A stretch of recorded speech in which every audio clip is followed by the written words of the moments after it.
Hello all, welcome to Study Smart IAS PCS. This is third and last part of our polity series. Total हम लोग ने 3 videos में complete revision किया है polity का for UP PCS, ROARO and BPSC. ठीक है, तो सेकंड पार्ट में हम लोग ने कंप्लीट पार्लियामेंट चैप्टर कंप्लीट कर लिया था. आज जितने भी रिमेनिंग टॉपिक्स हैं पॉलिटी के वो कवर कर लेंगे. ठीक है, चलो स्टार्ट करते हैं. तो सबसे पहले आज का टॉपिक है हमारा सुप्रीम कोर्ट. ठीक है, तो ये देखो पैराग्राफ फॉर्म में यहाँ पे दे रखा है, हम लोग यहाँ से नहीं पढ़ेंगे, हम लोग नोट से पढ़ेंगे. ठीक है, तो सबसे पहले कंपोजिशन देखते हैं सुप्रीम कोर्ट का क्या होता है. इसमें टोटल 34 जजेस होते हैं, जिसमें एक चीफ जस्टिस ऑफ इंडिया होता है और 33 जजेस होते हैं. ठीक है, अब देखते हैं अपॉइंटमेंट ऑफ जजेस कैसे होता है ना. तो जो ये एक चीफ जस्टिस ऑफ इंडिया होते हैं, इनको प्रेसिडेंट अपॉइंट करते हैं ऑन कंसल्टेशन विद कलेजियम. ठीक है, कलेजियम क्या होता है, बेसिकली जजेस ऑफ सुप्रीम कोर्ट और हाई कोर्ट है ना, इनके मेंबर्स होते हैं कलेजियम में. जो भी प्रेसिडेंट चाहे, मतलब प्रेसिडेंट चाहे तो जजेस ऑफ सुप्रीम कोर्ट तो रहेंगे ही रहेंगे, साथ में हाई कोर्ट के जजेस भी हो सकते हैं. ठीक है, अभी चीफ जस्टिस के लिए हो गया. फिर जो बाकी के जजेस होंगे उनमें प्रेसिडेंट को कंसल्ट करना पड़ेगा किससे, chief justice and supreme court of जजेस ऑफ सुप्रीम कोर्ट है ना, एंड हाई कोर्ट एज ही डीम्स नेसेसरी. ठीक है, तो ये एज ही डीम्स नेसेसरी दोनों में ही है, मतलब वो चाहेगा उसी को करेगा. ठीक है, तो चीफ जस्टिस के लिए हो गया जजेस of supreme court and high court, and president के लिए क्या हो गया, वही सेम ये है, बस एक और कौन ऐड हो जाते हैं ये. ठीक है, अब इसमें ये जो बाकी के जजेस हैं ना, इनके से करे ना करे ये इसके ऊपर है, प्रेसिडेंट के ऊपर है, but chief justice of India से ऑब्लिगेटरी होता है कंसल्ट करना. ठीक है, अब इससे रिलेटेड कुछ केसेस हैं है ना. बेसिकली क्या होता था पहले, जो चीफ जस्टिस ऑफ इंडिया होते थे वो जो भी सीनियर मोस्ट होते थे जज, उन्हीं को ही बना देते थे, बट ये कई बार वायलेट हो गया है ना, तो उसी से रिलेटेड केसेस हैं. तो पहला है फर्स्ट जज केस है ना. इसमें क्या बोला था, ये जो कंसल्टेशन लिखा है ना यहाँ पे कि प्रेसिडेंट को कंसल्ट करना पड़ेगा इन लोगों से है ना, तो ये कॉन्करेंस नहीं है, मतलब ये ज़रूरी नहीं है उनके बात माने ना माने है ना, तो वो टोटली प्रेसिडेंट के ऊपर होता है. ठीक है, ये सिर्फ एक्सचेंज ऑफ व्यूज़ है, ये जो कंसल्टेशन है ना, इसका मतलब है सिर्फ एक्सचेंज ऑफ व्यूज़. ठीक है, ये कहा था फर्स्ट जज केस में. फिर सेकेंड जज केस आया, उसमें क्या कहा, इसमें तो मना कर दिया कि कंसल्टेशन कॉन्करेंस नहीं है, बट इसमें बोला कंसल्टेशन कॉन्करेंस है, मतलब ये जो बोलेंगे ना कलेजियम वाले, उनकी बात माननी पड़ेगी प्रेसिडेंट को. ठीक है, advice by chief justice of India is binding on president. ठीक है, आफ्टर कंसल्टिंग 2 सीनियर मोस्ट जज, मतलब जो CJI जो भी फैसला देंगे ना, जो भी मतलब रिकमेंडेशन देंगे प्रेसिडेंट को, वो तभी दे सकते हैं जब 2 सीनियर मोस्ट जज से कंसल्ट कर लेंगे ये CJI, तभी ये आगे प्रेसिडेंट को दे सकते हैं. ठीक है, और थर्ड जज केस, इसमें क्या था, CJI should consult 4 senior most जजेस. इसमें 2 था, इसमें 4 आ गया, बस इतना सा डिफरेंस है. ठीक है, तो समरी की अगर तरह समझें तो फर्स्ट जज में consultation does not mean concurrence है ना, सेकंड में क्या है, consultation means concurrence, and 2 senior most जज से कंसल्ट करेंगे CJI है ना. और इसमें क्या था, बस 2 की जगह 4 हो गया था. ओके, और 4 में से अगर 2 ऑपोजिट व्यू देंगे तो फिर ये आगे फॉरवर्ड नहीं कर सकते हैं प्रेसिडेंट को रिकमेंडेशन. ठीक है, तो ऐसे कुछ जजेस का अपॉइंटमेंट प्रोसीजर है. अब क्वालिफिकेशन क्या है, एक तो सिटीज़न होना चाहिए, साथ में जज होने चाहिए हाई कोर्ट के 5 साल से है ना, या तो एडवोकेट होने चाहिए हाई कोर्ट के 10 साल से है ना, या तो फिर डिस्टिंग्विश्ड ज्यूरिस्ट होने चाहिए इन, मतलब प्रेसिडेंट के नज़रों में कोई भी डिस्टिंग्विश्ड ज्यूरिस्ट होने चाहिए. तो इन तीनों में से कोई भी एक कंडीशन फॉलो होती है तो आप मेंबर बन सकते हैं, जज बन सकते हैं. ठीक है, अच्छा कोई भी मिनिमम एज डिफाइंड नहीं है, ये याद रखना. ठीक है, जज बनने के लिए कोई भी मिनिमम एज नहीं है, एक 5 साल का बच्चा ही बन सकता है, लेकिन उसको 5 साल के लिए जज ऑफ हाई कोर्ट होना पड़ेगा. ठीक है, ये ओथ किसके सामने लेते हैं, प्रेसिडेंट. ठीक है, अब इनका रिमूवल, अपॉइंटमेंट देख लिया, क्वालिफिकेशन देख ली, अब इनका रिमूवल कैसे कर सकते हैं है ना, तो ये देखते हैं. तो सबसे पहले तो ये समझो, ये जो रिमूवल होगा वो on grounds of misbehaviour and incapacity, सिर्फ 2 ही बेसिस पर हो सकता है. ठीक है, मिसबिहेवियर और इनकैपेसिटी सिर्फ 2 बेसिस पे होगा. ओके, अब इसका ये प्रोसीजर किस एक्ट के थ्रू होता है रिमूवल का, जजेस इंक्वायरी एक्ट 1968, ये इंपॉर्टेंट है, याद रखना. ठीक है, अब इसमें क्या लिखा है, इस एक्ट में कैसे होता है. सबसे पहले तो अगर राज्यसभा में इंट्रोड्यूस हो रहा है तो 50 मेंबर उसको साइन करने चाहिए, अगर लोकसभा में इंट्रोड्यूस हो रहा है तो 100 मेंबर साइन करने चाहिए, तभी वो आगे जाएगा. ठीक है, अब स्पीकर इसको एडमिट भी कर सकता है, रिफ्यूज़ भी कर सकता है, it is entirely on speakers discretion. ठीक है, फिर थर्ड स्टेप क्या होगा, स्पीकर फिर एक कमेटी बनाएगा. ठीक है, 3 मेंबर की एक कमेटी बनाएगा. अब 3 मेंबर कौन कौन होंगे, या तो चीफ जस्टिस, या फिर जज होगा सुप्रीम कोर्ट का है ना, या तो फिर chief justice of high court होगा, ये तो होंगे ही, और उसके साथ साथ chief justice of high court होंगे, और साथ में एक डिस्टिंग्विश्ड ज्यूरिस्ट होंगे. ठीक है, तो ये 3 लोगों की कमेटी बनाएंगे स्पीकर, किस लिए बनाएंगे कि चेक करने के लिए ये जो है ना, मिसबिहेवियर और इनकैपेसिटी, ये फॉलो हो रहा है कि नहीं हो रहा है, ठीक है। अब अगर इस कमेटी ने बोल दिया कि हाँ फॉलो हो रहा है, ठीक है, तो अब इसके बाद फिर वोटिंग होगी, ठीक है। वोटिंग के लिए क्या होगा कि supported by special majority in each house, मतलब दोनों ही हाउस में स्पेशल मेजोरिटी से वो पास करना पड़ेगा, ठीक है। अब पास हो जाएगा, मान लो दोनों हाउस में पास भी हो गया, तो उसके बाद पार्लियामेंट में उसी सेशन में after address by parliament presented in same session by order of president से वो रिमूव हो जाएंगे, ठीक है। मतलब बेसिकली यही है, स्पेशल मेजोरिटी से पास हो गया, उसके बाद उसी सेम सेशन में पार्लियामेंट में प्रेसिडेंट के थ्रू ऑर्डर निकाला जाएगा और फिर ये इम्पीच हो जाएंगे, ठीक है, जजेस का। अभी ये भी याद रखना कि अभी तक कोई भी जज इम्पीच नहीं हुआ है, ठीक है, अभी तक कोई भी जज इम्पीच नहीं हुआ है, ओके। फिर देखो प्रोसीजर ऑफ कोर्ट, है ना, सुप्रीम, इसका मतलब जो भी प्रोसीजर होता है ना कोर्ट का, वो supreme court with approval of president, इसके हिसाब से वो चेंज कर सकता है, ओके, प्रोसीजर। अब एटलीस्ट 5 जजेस होने चाहिए फॉर आर्टिकल 143, ओके, ये याद रखना, एटलीस्ट 5 जज होने चाहिए अगर आपको आर्टिकल 143 से कोई छेड़खानी करनी है, ओके। आर्टिकल 143 क्या बोलता है, ये बोलता है कंप्लीट जस्टिस, ठीक है, ये याद रखना, PYQ में आ चुका है आर्टिकल 143, कंप्लीट जस्टिस की बात करता है, ठीक है।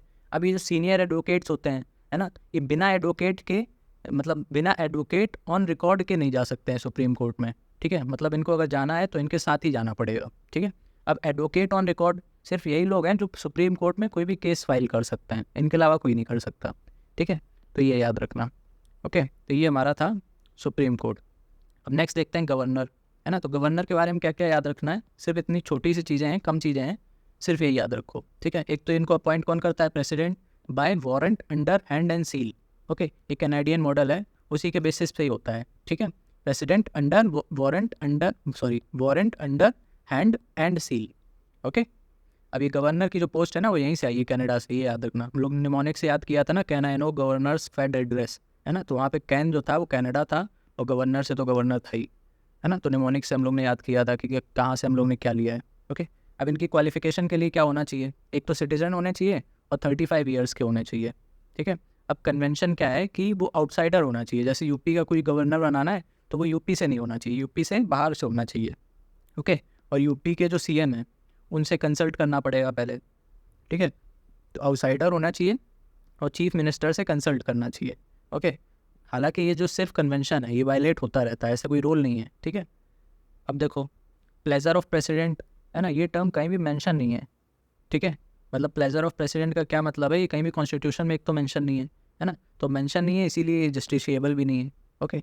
अब प्रेसिडेंट चाहे तो ट्रांसफ़र ही कर सकता है, मतलब यूपी से बिहार कर सकता है, बिहार से यूपी कर सकता है, कहीं से भी कहीं का भी ट्रांसफ़र कर सकता है, रीअपॉइंट भी कर सकता है ना। और chief justice of concern high court में be appointed for the time being as governor, ठीक है, मतलब अगर कोई टाइम है, कोई ऐसी सिचुएशन हो गई कि कोई भी गवर्नर है नहीं स्टेट का, है ना, तो उस टाइम पर वहाँ उस स्टेट का जो भी चीफ जस्टिस होगा, है ना, तो वो गवर्नर की तरह एक्ट करेगा। Ministerial advice is not binding on governor unlike president, है ना, तो ये याद रखना। जैसे प्रेसिडेंट में क्या होता है, जो काउंसिल ऑफ मिनिस्टर्स होते हैं ना, उनकी जो भी एडवाइस होती है वो बाइंडिंग होती है प्रेसिडेंट के ऊपर, बट यहाँ पे ऐसा कुछ नहीं होता है गवर्नर के लिए, ठीक है। तो ये इंपॉर्टेंट एक डिफरेंस है, इसमें कन्फ्यूज हो सकते हो, ये याद रखना, ओके। अब ट्राइबल वेलफेयर मिनिस्टर, है ना, जो मतलब गवर्नर होता है ना, वो यहाँ का मतलब कौन कौन से स्टेट का ट्राइबल वेलफेयर मिनिस्टर होता है ना, तो छत्तीसगढ़, झारखंड, मध्य प्रदेश और उड़ीसा, इन 4 स्टेट का है, ये याद रखना, ठीक है। गवर्नर ट्राइबल वेलफेयर मिनिस्टर की तरह एक्ट करता है, ओके। अब देखो नेक्स्ट टॉपिक है स्टेट लेजिस्लेचर, है ना, ये इंपॉर्टेंट है, जैसे हम लोग ने अभी पार्लियामेंट चैप्टर पढ़ा ना पार्ट 2 में, वैसे ही इंपॉर्टेंट है ये स्टेट लेजिस्लेचर वाला पार्ट, है ना, इससे काफ़ी क्वेश्चंस बनते हैं। तो चलो इसको हम लोग करते हैं स्टेट लेजिस्लेचर को। तो सबसे पहले तो यही समझो, जैसे वहाँ पे था लोकसभा, राज्यसभा, है ना, तो स्टेट में क्या होगा, state legislative assembly and state legislative council, ठीक है। अब ज़रूरी नहीं है स्टेट लेजिस्लेटिव असेंबली और स्टेट लेजिस्लेटिव काउंसिल हर एक स्टेट में हो, है ना। ये क्या होता है, ये बाई कैमरलिज्म इसी को तो बोलते हैं जिसमें दोनों होता है ना। बाई कैमरलिज्म अच्छा कब इंट्रोड्यूस हुई थी, है ना, ये हम लोग हिस्ट्री में पढ़ा था, बताना, है ना, पहले डायरकी जिसको बोलते थे, है ना। तो सबसे पहले तो ये याद कर लो बाई कैमरल कौन कौन से स्टेट हैं, है ना, तो Andhra Pradesh, UP, Bihar, Maharashtra, Telangana and Karnataka, total 6 states हैं, ओके। अभी कौन डिमांड कर रहा है, अभी वेस्ट बंगाल और डिमांड कर रहा है बाई कैमरलिज्म की, ठीक है। अब जैसे वेस्ट बंगाल डिमांड कर रहे हैं, है ना, तो वो कैसे डिमांड कर रहे हैं, क्या प्रोसेस होता है स्टेट लेजिस्लेटिव काउंसिल बनाने का, तो उसका होता है सबसे पहले तो बाय पार्लियामेंट मतलब if legislative assembly passes a resolution by special majority, है ना, मतलब जो भी जैसे वेस्ट बंगाल डिमांड कर रहे हैं, है ना, तो वेस्ट बंगाल की जो भी लेजिस्लेटिव असेंबली होगी वो एक रेजोल्यूशन पास करेंगे, किससे, स्पेशल मेजोरिटी से, ठीक है। उसके बाद ये जाएगा पार्लियामेंट में, पार्लियामेंट में फिर उसको सिंपल मेजोरिटी से पास होना पड़ेगा, ठीक है। तब जाके वेस्ट बंगाल का स्टेट लेजिस्लेटिव काउंसिल बनेगी, मतलब बाई कैमरलिज्म हो जाएगा वहाँ पे, ठीक है। तो ये याद रखना, स्टेट लेजिस्लेटिव असेंबली में स्पेशल मेजोरिटी, फिर वो जाएगा पार्लियामेंट में सिंपल मेजोरिटी, ठीक है। तो ऐसे बनेगी हमारी स्टेट लेजिस्लेटिव काउंसिल। अब कंपोजिशन देख लेते हैं, है ना, ये LS लोकसभा नहीं है, ये स्टेट लेजिस्लेटिव असेंबली है, ठीक है, यहाँ पे गलत लिखा हुआ है। सिमिलरली यहाँ पे स्टेट लेजिस्लेटिव काउंसिल है, ठीक है। तो इसमें मिनिमम मेंबर कितने हो सकते हैं, 60, और मैक्सिमम कितने हो सकते हैं, 500 मेंबर्स, ठीक है। तो ये याद रखना, 60 और 500। अच्छा, इसमें कुछ एक्सेप्शन है, मिनिमम का कुछ एक्सेप्शन है, जैसे कि अरुणाचल प्रदेश, सिक्किम और गोवा, इसमें मिनिमम 30 होने चाहिए, है ना, और मिजोरम में 40, इन नागालैंड में 46, ठीक है। तो यहाँ से क्वेश्चन बन जाते हैं मिनिमम वाले, तो इसको याद रखना, ठीक है। अब देखो, कुछ मेंबर्स सिक्किम और नागालैंड के डायरेक्टली मतलब इनडायरेक्टली इलेक्ट होते हैं स्टेट लेजिस्लेटिव असेंबली में, ठीक है। 1 मेंबर गवर्नर अपॉइंट करता है एंग्लो इंडियन का, है ना, अगर वो कोई सफिशेंटली रिप्रेजेंटेड नहीं है तब, ठीक है। अच्छा, SC/ST को भी रिजर्वेशन मिलता है on the basis of population ratio, ठीक है। तो ये कुछ पॉइंट्स थे इंपॉर्टेंट, इसको भी याद रखना है स्टेट लेजिस्लेटिव असेंबली के लिए, ओके। फिर नेक्स्ट देखते हैं स्टेट लेजिस्लेटिव काउंसिल, है ना, तो इसमें मिनिमम 40 होने चाहिए और मैक्सिमम कितने होने चाहिए, 1/3, है ना, मतलब उसके जितने भी मतलब स्टेट लेजिस्लेटिव असेंबली में जितने मेंबर्स हैं उसके 1/3 मैक्सिमम होने चाहिए, ठीक है। मिनिमम 40 और 1/3 मैक्सिमम। एक्चुअल जो भी स्ट्रेंथ है स्टेट लेजिस्लेटिव काउंसिल की, वो कौन डिसाइड करेगा, वो पार्लियामेंट डिसाइड करेगा, ठीक है। कितने मेंबर होने हैं इसके बीच में होगा ये तो पता है, बट एक्चुअल कितना होगा वो कौन डिसाइड करेगा, पार्लियामेंट, ओके। अब इसका भी कंपोजिशन देख लेते हैं स्टेट लेजिस्लेटिव काउंसिल का, है ना। तो स्टेट लेजिस्लेटिव काउंसिल में जो 1/3 मेंबर्स होते हैं वो इलेक्ट कौन करता है, members of local bodies like municipalities and district board etcetera, ठीक है। तो 1/3 लोकल बॉडी या फिर म्यूनिसपैलिटी वगैरह के लोग करते हैं। फिर 1/3 कौन करेगा, जो लेजिस्लेटिव असेंबली है उसके मेंबर्स करेंगे, ठीक है। तो यहाँ की जो भी लेजिस्लेटिव असेंबली होगी उसके मेंबर्स 1/3 करेंगे। तो 1/3 ये हो गया, 1/3 ये हो गया, 2/3 हो गया। अब कितना बचा, 1/3, ठीक है। अब 1/3 में से 1/3 का भी हाफ, है ना, मतलब कि 1/6 मेंबर कौन करेगा, गवर्नर अपॉइंट करेगा, नॉमिनेट करेगा, ठीक है। अभी हम लोग ने पढ़ा था, जब हम लोग ने प्रेसिडेंट वाला चैप्टर पढ़ा था उसमें हम लोग ने क्या पढ़ा था, क्लास, है ना। तो प्रेसिडेंट किससे करते थे, C हटा देते थे, सिर्फ LASS से करते थे प्रेसिडेंट, है ना। वहीं पे हम लोग ने पढ़ा था पूरी क्लास से कौन करेगा, गवर्नर, ठीक है। यहाँ पे क्लास का मतलब क्या है, C से कोऑपरेटिव मूवमेंट, L से लिटरेचर, A से आर्ट और SS से एक से साइंस और एक से सोशल सर्विस, ठीक है। तो इसका निमोनिक है क्लास, ओके। अभी 1/6 इन्होंने कर दिए। अब 1/12 और 1/12 कौन करता है, एक 1/12 करते हैं ग्रेजुएट्स ऑफ मिनिमम 3 ईयर्स और 1/12 करते हैं teachers of minimum 3 years of secondary school, ठीक है। तो ये कंपोजिशन होता है, ये याद रखना पड़ेगा, है ना, कौन कितना फ्रैक्शन है वो याद रखना पड़ेगा, ठीक है। अब ये देखो, ये जो गवर्नर है ना, ये क्या कर रहे हैं, ये नॉमिनेट कर रहे हैं, है ना, और बाकी ये जितने लोग हैं ये सब इलेक्ट कर रहे हैं, ठीक है। तो ये जो 1/6 है वही यहाँ पे लिखा हुआ है, 1/6 मेंबर्स नॉमिनेटेड होते हैं स्टेट लेजिस्लेटिव काउंसिल में और 5/6 इलेक्टेड होते हैं, ठीक है। अभी जो इलेक्टेड होते हैं कौन से सिस्टम से होते हैं, proportional representation bye means of single transferable vote, ठीक है। Proportional representation bye means of single transferable vote, ये हम लोग ने पहले भी देखा था ये क्या होता है ना। अब देखो क्वालिफिकेशन क्या होनी चाहिए, पहले बात तो सिटीजन होने चाहिए, ओथ लेनी चाहिए, है ना। और विधानसभा अच्छा हिंदी में क्या बोलते हैं, स्टेट लेजिस्लेटिव असेंबली को विधान सभा बोलते हैं, स्टेट लेजिस्लेटिव काउंसिल को विधान परिषद बोलते हैं, ठीक है। तो वही यहाँ पे लिखा हुआ है, विधानसभा के लिए 25 साल के होने चाहिए और विधान परिषद मतलब काउंसिल के लिए 30 होना चाहिए, ठीक है। मतलब सिमिलरली है ये लोकसभा की तरह हुई है राज्यसभा के लिए, ठीक है। अब कोरम वही सेम 10 और 1/10 जो भी मिनिमम होगा उतना कोरम होना चाहिए, ठीक है। ये इंक्लूडिंग प्रेसाइडिंग ऑफिसर है, ठीक है, मतलब प्रेसाइडिंग ऑफिसर को भी इसी में इंक्लूड किया जाएगा, ओके। अब यूपी की अगर हम बात करें तो यूपी में कितनी सीटें हैं, विधान परिषद में 100 है एंड विधानसभा में 403 है, ओके, जिसमें से कि 85 SC के लिए रिजर्व्ड है, ठीक है। तो ये कुछ नंबर्स याद रखना यूपी PCS के लिए, ओके। अब नेक्स्ट चैप्टर है हमारा इमरजेंसी, ओके। तो इसको रीड करना चाहो कर लेना, नहीं अगर शॉर्ट में हम लोग इमरजेंसी की बात करें, है ना, जितना पूछता है वो इतना ही पूछता है। सबसे पहले तो यही समझ लो 352, 356 और 360, है ना। क्या करना है, कैसे याद करना है, +4 +4, ठीक है। तो 352 प्लस 4 356 प्लस 4 360, ये क्या होता है? Financial emergency. ये क्या होता है? नेशनल नहीं सॉरी प्रेसिडेंट रूल, है ना, और 352 नेशनल इमरजेंसी। ठीक है, पहले तो ये याद करना है। अब देखो इसको हम लोग ऐसी चार्ट के फॉर्म में पढ़ लेते हैं तो कंपेयर करने में ईजी रहेगा, है ना, याद करने में भी ईजी रहेगा। जैसे कि अप्रूवल प्रोसेस क्या है ना, 352 आर्टिकल, मतलब कि अगर नेशनल इमरजेंसी है ना, तो 1 महीने के अंदर अप्रूव होना चाहिए स्पेशल मेजोरिटी के साथ। ओके, बट इसमें क्या होगा, 2 महीने के अंदर हो सकता है विद सिंपल मेजोरिटी। ठीक है, और सिमिलरली इसमें भी है 2 महीने के अंदर विद सिंपल मेजोरिटी। ठीक है, पार्लियामेंट में पास होने की बात हो रही है।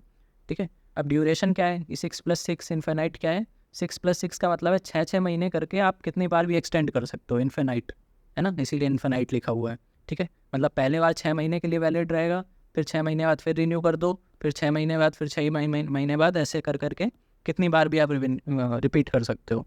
ठीक है, बट प्रेसिडेंट रूल में ऐसा नहीं है। प्रेसिडेंट रूल में 6 महीने के लिए तो वैलिड रहेगा, बट टोटल आप कितने 3 ईयर्स के लिए रख सकते हो। मतलब कितना हो गया, 6 × 6। ठीक है, मतलब 6 टर्म्स हो सकते हैं टोटल। ओके, एक बार में 6 महीना और टोटल है 3 साल, तो 6 महीने हो गए, 6 बार हो गए। ठीक है, और इसमें क्या है, फाइनेंशियल इमरजेंसी में इसमें कोई लिमिट नहीं है। मतलब एक बार अगर आपने फाइनेंशियल इमरजेंसी डिक्लेयर कर दी तो फिर जब तक आप उसको रिपील नहीं कर दोगे तब तक वो वैलिड रहेगी। ऐसा कुछ नहीं है कि हर 6 महीने में उसको रिन्यू करो। ठीक है, अब उसको हटाना है, रिवोक करना है ना, तो कैसे करेंगे? तो देखो ये जो दोनों हैं, प्रेसिडेंट रूल और फाइनेंशियल इमरजेंसी, इनको कौन करता है? प्रेसिडेंट रिवोक करता है। ठीक है, इसके लिए इनको कोई भी रिकमेंडेशन रिक्वायर्ड नहीं है पार्लियामेंट से, अपने मन से कर सकते हैं ये रिवोक। ठीक है, बट ये जो 352 है नेशनल इमरजेंसी, इस प्रेसिडेंट तो कर ही सकते हैं, बाकी दोनों की तरह प्रेसिडेंट तो कर ही सकते हैं, इसमें भी इनको कोई रिकमेंडेशन नहीं रिक्वायर्ड है, बट इसको लोकसभा भी कर सकती है। ठीक है, तो ये एक स्पेशल पावर है लोकसभा की, राज्यसभा के पास नहीं है। ओके, इसके लिए क्या करना पड़ेगा, 1/10 मेंबर है ना, मतलब जो लोकसभा के 1/10 मेंबर है उनको रिटन रिकमेंडेशन देनी पड़ेगी स्पीकर को। ओके, उसके बाद स्पीकर 14 दिन के अंदर एक स्पेशल सिटिंग कराएंगे। ओके, उसी स्पेशल सिटिंग में ये जो भी रेजोल्यूशन हुआ है कि रिवोक कर दो नेशनल इमरजेंसी को, उसको सिंपल मेजोरिटी से पास करना पड़ेगा। ठीक है, अगर पास हो गया तो फिर वो नेशनल इमरजेंसी रिवोक हो जाएगी। ठीक है, अब इम्पैक्ट क्या पड़ता है स्टेट लेजिस्लेचर पे, है ना, तो देखो इसमें तो कंटिन्यू रहती है, फाइनेंशियल इमरजेंसी में जैसी चल रही है वैसी ही चलती रहती है।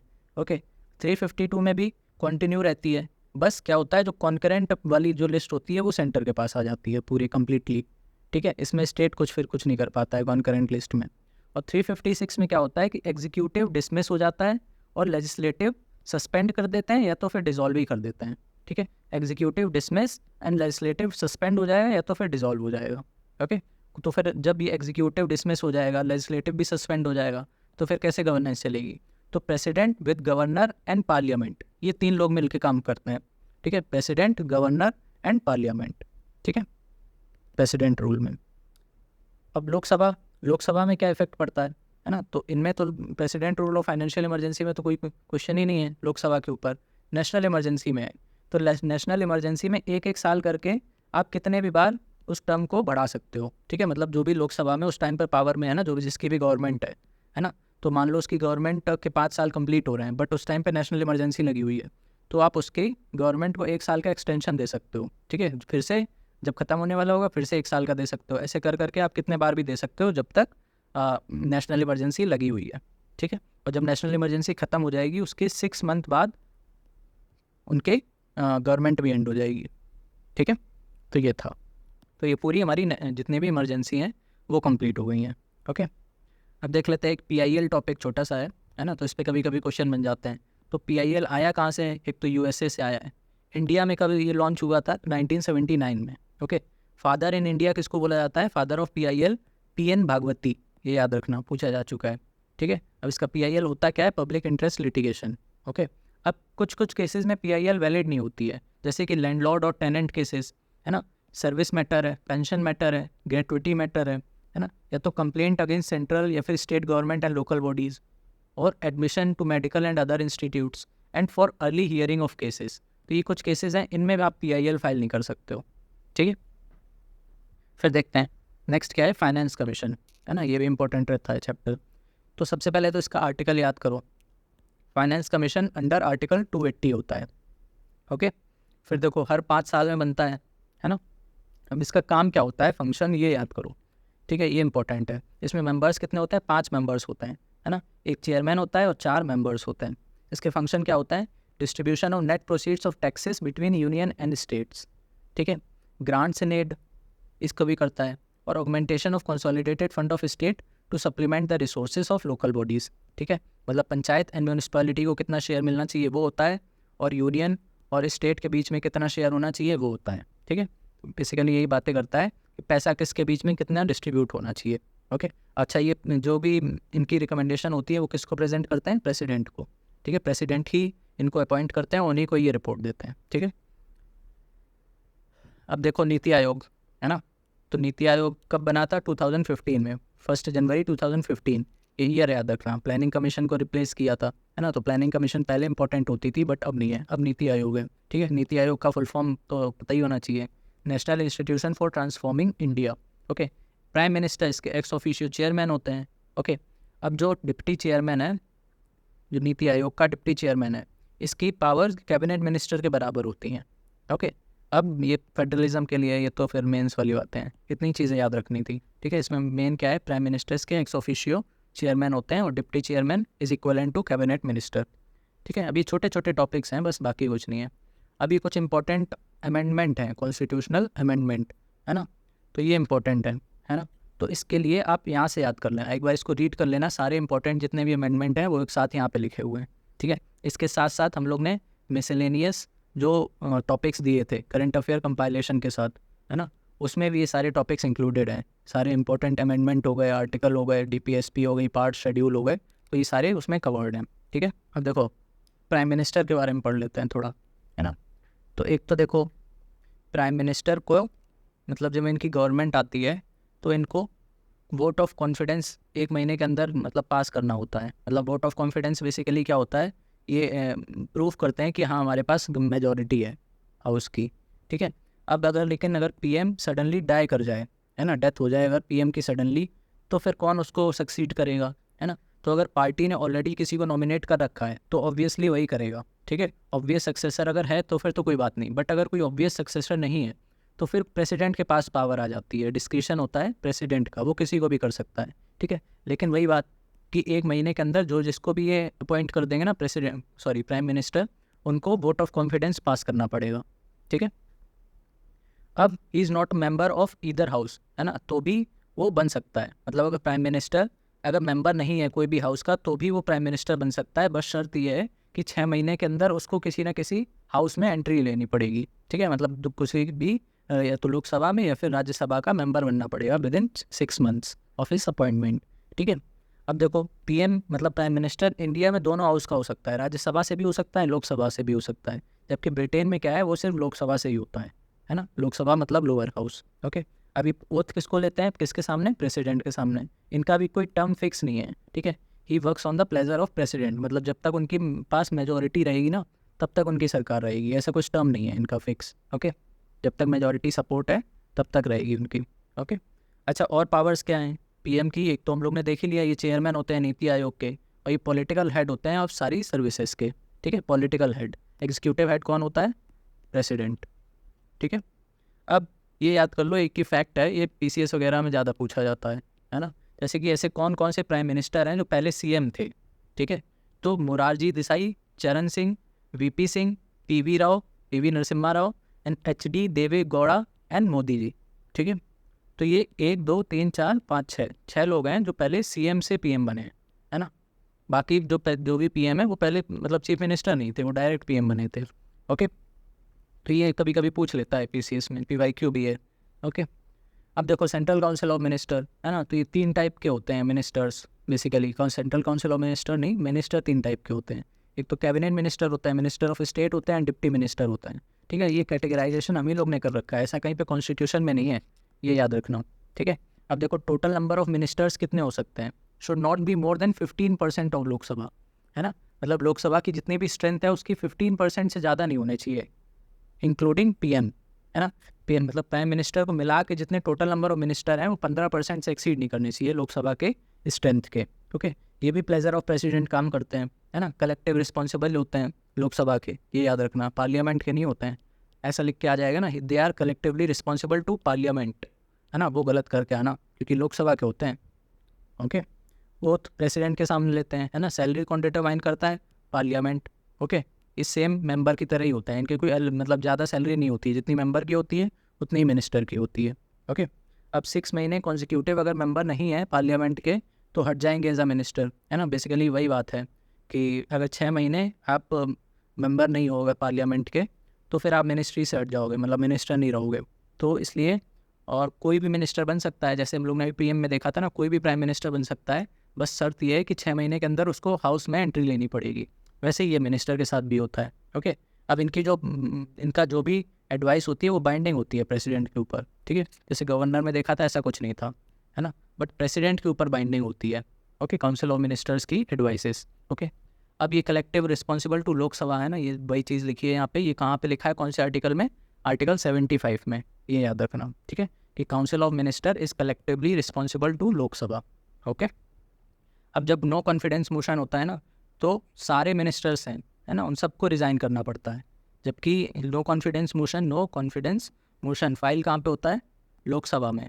बट अगर नो कॉन्फिडेंस मोशन पास हो गया तो फिर जितने भी मिनिस्टर हैं, फिर चाहे वो राज्यसभा के भी हों, सबको ही रिज़ाइन करना पड़ता है, ठीक है। तो ये याद रखना, इसमें कन्फ्यूज़ मत होना।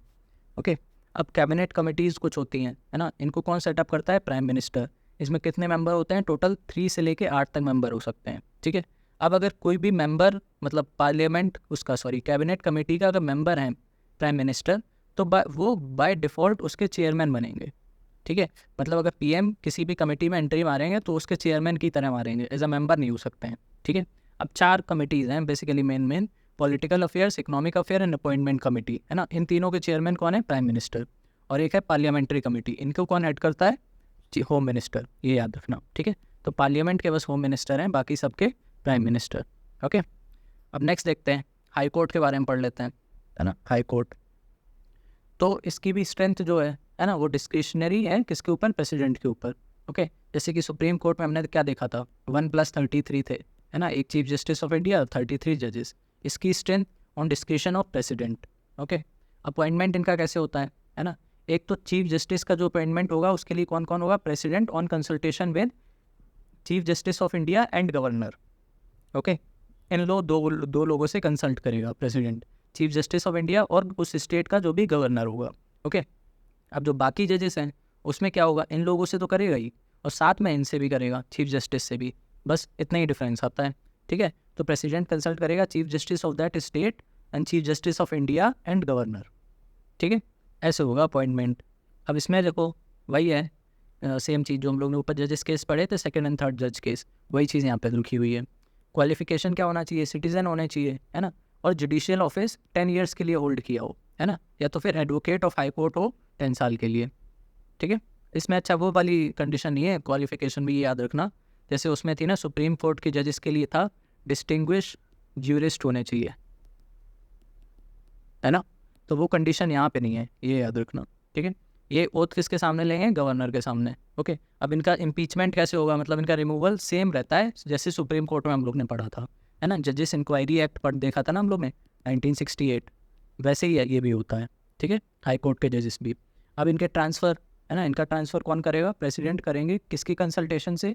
चीफ जस्टिस ऑफ इंडिया, और 4 सुप्रीम कोर्ट के जज होंगे, अब 2 चीफ जस्टिस होंगे ऑफ हाई कोर्ट, है ना, मतलब जिस भी कंसर्न स्टेट है।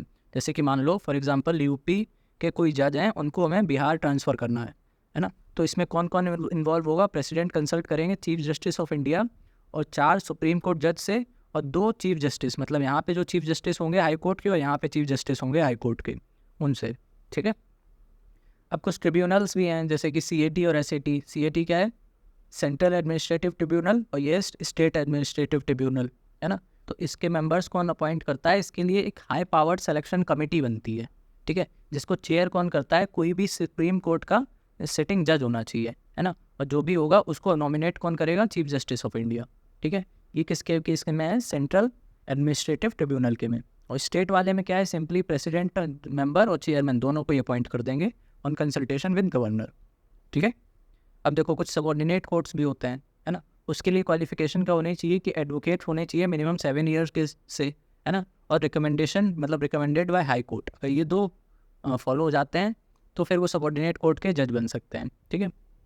अब देखो इनका appointment governor plus high court ये दोनों लोग मिलकर करते हैं, ठीक है, डिस्ट्रिक्ट जज की बात कर रहे हैं।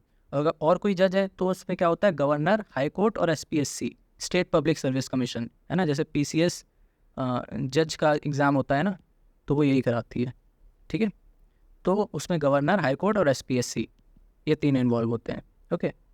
अब इसमें ये हायरार्की होती है बेसिकली, है ना। तो इसमें क्या याद रखना है कि जो डिस्ट्रिक्ट कोर्ट होता है वो सिविल केसेस के लिए होता है, और जो सेशंस जज कोर्ट होता है वो क्रिमिनल कोर्ट के लिए होता है, ओके। बस इसमें यही याद रखना है, बाकी इतना डिटेल में मत याद रखो, ओके। तो ये हमारा हाई कोर्ट हो गया। अब देखो लोक अदालत होती है ना। लोक अदालत क्या होती है, इसमें एक जुडिशियल ऑफिसर होता है ना, यही इसका चेयरमैन भी होता है। जुडिशियल ऑफिसर यही चेयरमैन होते हैं, और साथ में एक लॉयर होगा और एक सोशल वर्कर होगा, 3 लोग होते हैं लोक अदालत में, जुडिशियल ऑफिसर, लॉयर और social worker. Judicial officer chairman होता है, ओके। ये किस पे काम करते हैं, पेंडिंग या फिर जो प्री लिटिगेशन स्टेज पे केसेस हैं उन पे काम करते हैं, ओके। गांधीयन प्रिंसिपल होता है ना, मतलब नेचुरल जस्टिस वाली बातें करते हैं, ADR, है ना। और फिर स्टैट्यूटरी स्टेटस है इसको LSA क्या है, लीगल सर्विसेज एक्ट, ठीक है, 1987 में आया था ये, उसी के अंडर में ये काम करता है। अब इसके जो जुडिशियल ये तो देख ही लिया हम लोग ने कौन कौन मेंबर होता है ना। ये सिर्फ मतलब सिर्फ कंपाउंडेबल केसेस ही सॉल्व कर सकते हैं, ये नॉन कंपाउंडेबल केसेस नहीं कर सकते हैं, ओके। कंपाउंडेबल केसेस क्या होती है बेसिकली, जिनमें बेल हो जाती है, ओके, ऐसे केसेस। और नॉन कंपाउंडेबल जो मतलब ज़्यादा सीरियस केसेस होते हैं उस टाइप के, ओके। अब सेम पावर होती है इनकी सिविल कोर्ट की, है ना, under code of civil procedure, okay. अब इनका जो भी डिसीजन होगा ना वो फाइनल और बाइंडिंग होता है, ठीक है।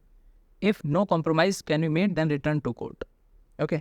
मतलब इनकी अगर बात नहीं माननी है तो वैसे तो ये फाइनल एंड बाइंडिंग होता है, बट अगर नहीं माननी है तो फिर आप वापस फिर कोर्ट में अपील कर सकते हो, ठीक है। बेसिकली ये लोक अदालत क्या है कि कोर्ट जाने से पहले अपना मामला थोड़ा रफा दफा करने वाली चीज़ है, ठीक है। वैसे ये कुछ फैमिली कोर्ट होते हैं, कौन से एक्ट के अंदर बने थे, बस ये याद रख लो, 1984 में बने थे। और वैसे ग्राम न्यायालय 2008 में बने थे। ये मैचिंग में आ जाता है कभी कभी, ठीक है, बाकी इतना इंपॉर्टेंट नहीं है। अब देखो ये इंपॉर्टेंट है, पंचायती राज, ठीक है।